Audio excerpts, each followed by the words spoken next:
Okay, Nahum chapter 3. Woe to the bloody city! It is all full of lies and robbery. The prey departeth not.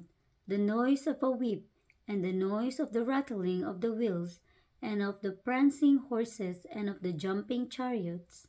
The horseman lifted up both the bright sword and the glittering spear, and there is a multitude of slain, and a great number of carcasses, and there is none end of their corpses.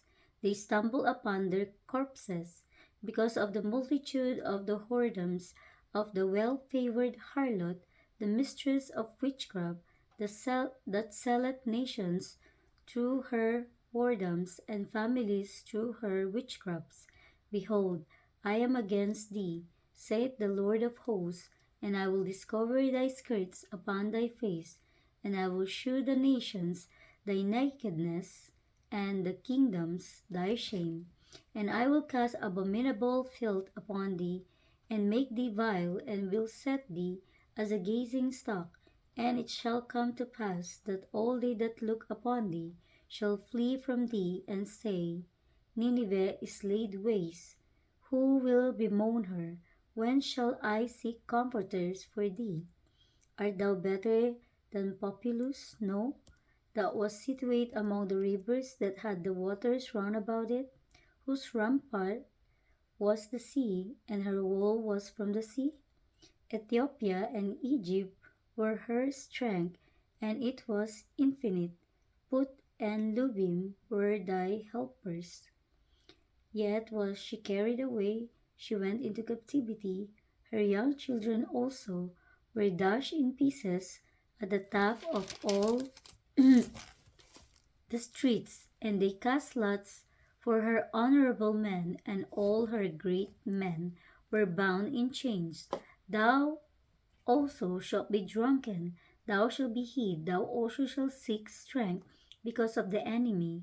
All thy strongholds shall be like fig trees with the first ripe figs.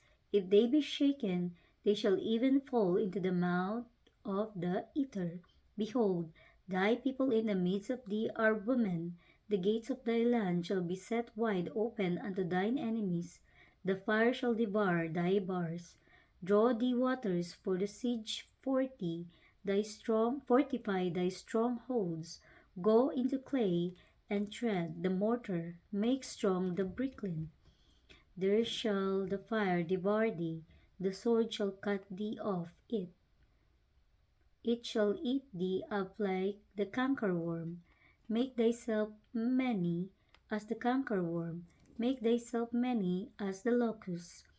Thou hast multiplied thy merchants above the stars of heaven. The cankerworm spoileth and flieth away. Thy crown are all the locusts, and thy captains as the great grasshoppers, which come in the hedges in the cold day. But when the sun ariseth, they flee away, and their place is not known where they are. Thy shepherds slumber, O king of Assyria. Thy nobles shall dwell in the dust. Thy people is scattered upon the mountains, and no man gathered them. There is no healing of thy bruise. Thy wound is grievous. All that hear the bruit of thee shall clap the hands over thee. For upon whom hath not thy wickedness passed continually?